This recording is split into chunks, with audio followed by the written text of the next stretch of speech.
Shalom, saudara yang dikasihi Tuhan Yesus Kristus. Selamat malam, selamat berjumpa dalam renungan pada malam hari ini.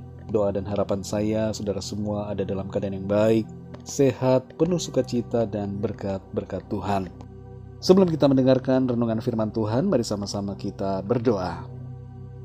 Bapa kami yang di sorga, Bapa dalam nama Tuhan Yesus Kristus, kami mengucap syukur untuk segala berkat kemurahan Tuhan, pimpinanmu dari pagi, siang, sore hingga malam hari ini.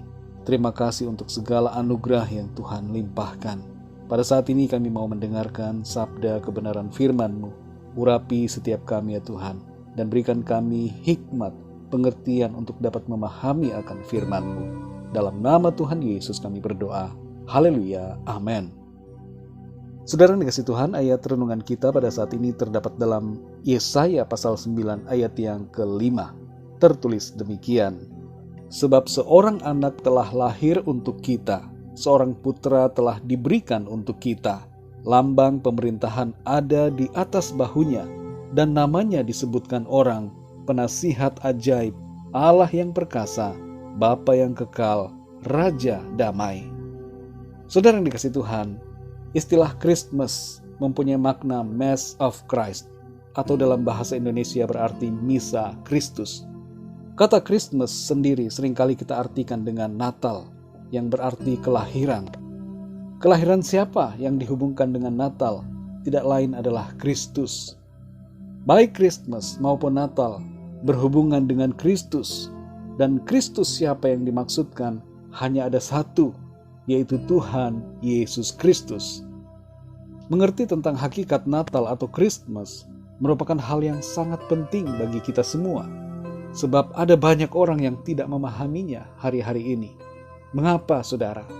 Hal ini disebabkan karena dalam setiap momen perayaannya, Natal atau Christmas berkembang menjadi sebuah momen yang sekuler, di mana yang ditonjolkan adalah salju, hadiah, pohon cemara berwarna-warni, kutub utara, dan Sinterklas, serta rusa-rusa kutub. Sementara Kristus yang menjadi pusatnya ditiadakan. Saudara yang dikasihi Tuhan, dalam renungan kali ini kita akan belajar untuk mengenal siapa sebenarnya pribadi Yesus yang dikandung oleh perawan Maria dan kemudian dilahirkannya saat malam di Bethlehem. Sekitar 700 tahun sebelum kedatangan Kristus, Nabi Yesaya telah menubuatkannya oleh ilham firman Tuhan. Dan dalam Yesaya 9 ayat 5 ini, kita membaca ada 4 atribut yang disebutkan tentang siapa Yesus itu. Yang pertama adalah penasihat ajaib. Yesus Kristus adalah penasihat ajaib. Mengapa bisa demikian? Karena ia adalah firman yang hidup, sebagaimana dinyatakan dalam Yohanes 1 ayat 1-2 dan 14. Sebagai firman yang hidup, ia menuntun dan membimbing kita untuk menjalani kehidupan di bumi ini dalam rencananya. Ada banyak nasihat yang bisa terdengar oleh kita, tapi nasihat yang ajaib hanyalah firman Tuhan. Yesus Kristus adalah sang firman yang menjadi manusia. Dan daripadanya kita belajar untuk menjalani kehidupan yang baik dan berkenan.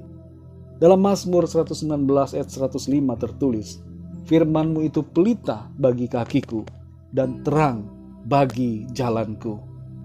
Yang kedua, saudara, Allah yang perkasa. Yesus Kristus adalah Allah yang perkasa. Ia memiliki kuasa untuk melindungi kita dan memberikan kita kemenangan dari segala kuasa dosa, kuasa setan, serta dari segala masalah persoalan. Tuhan berkuasa memegang kita dalam tangannya, dan tidak ada yang dapat merebut kita darinya. Tuhan Yesus memiliki kuasa untuk memelihara dan menyediakan, dan sekalipun kita berada dalam keadaan yang sulit dan mustahil, Tuhan dapat menolong kita. Keperkasaan Tuhan memberikan kita kemenangan demi kemenangan. Yang ketiga, saudara, Bapa yang kekal. Yesus Kristus adalah Bapa yang kekal. Trinitas Allah mengandung kenyataan bahwa ia sama dan setara, satu hakikat dan satu kesatuan yang tidak terpisahkan. Pikiran kita tidak dapat menyelami, Tapi yang Tuhan inginkan bukan agar kita mengerti misteri pribadinya, tapi agar kita percaya kepadanya. Dalam Yohanes 14 ayat 6-7 tertulis, kata Yesus kepadanya, "Akulah jalan dan kebenaran dan hidup. Tidak ada seorang pun yang datang kepada Bapa kalau tidak melalui aku. Sekiranya kamu mengenal aku, pasti kamu juga mengenal Bapa-Ku. Sekarang ini kamu mengenal Dia, dan kamu telah melihat Dia." Yang keempat, saudara, Raja Damai. Yesus Kristus adalah Raja Damai. Salah satu yang dikerjakan oleh Tuhan Yesus adalah memperdamaikan kita manusia dengan Allah, yaitu dirinya sendiri. Tanpa Tuhan Yesus, hidup kita selalu ditandai dengan ketakutan, takut dosa, takut mati, dan takut berbagai hal. Tapi Tuhan Yesus telah berjanji untuk menjaga semua orang yang percaya kepadanya dalam kedamaian yang sempurna. Ia memberikan keselamatan dan kehidupan yang kekal, dan Ia melimpahkan damai sejahteranya dalam hati kita. Saudara yang dikasihi Tuhan, mari kita bersyukur karena Tuhan Yesus yang telah datang ke dunia untuk keselamatan kita. Percayalah kepadanya dan setialah selalu sampai akhir. Mari kita berdoa, saudara. Bapa kami yang di sorga, Bapa, dalam nama Tuhan Yesus Kristus, kami mengucap syukur untuk firman-Mu. Kami mengerti akan kebenaran bahwa Natal, Christmas adalah tentang Engkau. Natal berbicara tentang kasih-Mu, kelahiran-Mu oleh karena cinta-Mu bagi kami. Karena lewat kebenaran firman-Mu, kami mengerti siapa Engkau. Kami dapat lebih mengenal Engkau, ya Tuhan. Engkau adalah penasihat yang ajaib.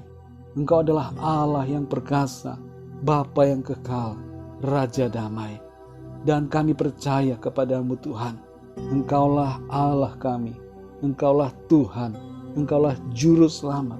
Engkau yang memperdamaikan kami dan memberikan kami sukacita, damai sejahtera, keselamatan dan kehidupan yang kekal. Terima kasih ya Tuhan untuk firman-Mu yang memberikan kami sukacita dan kekuatan untuk terus menjalani hidup ini dalam iman percaya kepada Tuhan. Berkati dan lindungi kami ya Tuhan di sepanjang malam ini. Lingkupi kami dengan kuasa dan kasih-Mu. Kami berdoa untuk lawatan-Mu ya Tuhan atas kami. Sembuhkanlah yang sakit, kuatkan yang lemah, berikan semangat kepada yang berputus asa, bangkitkan iman dan pengharapan mereka. Dan bagi yang sedang dalam masalah persoalan, Tuhan berikan jalan keluar, mujizat-Mu yang ajaib atas setiap mereka. Kami percaya ada berkat Tuhan dalam setiap pekerjaan kami, dalam keluarga kami, dalam pelayanan kami, dan dalam segala aspek kehidupan kami. Terima kasih Tuhan. Dalam nama Tuhan Yesus Kristus, Tuhan dan Juru Selamat kami berdoa dan mengucap syukur. Haleluya. Amin. Puji Tuhan, saudara yang dikasihi Tuhan, saya percaya firman Tuhan menjadi berkat dan kekuatan buat saudara semua, dan Roh Kudus akan menolong saudara untuk lebih lagi memahami kebenaran firman Tuhan. Tuhan Yesus memberkati saudara semua. Sampai jumpa dalam renungan yang berikutnya. Haleluya.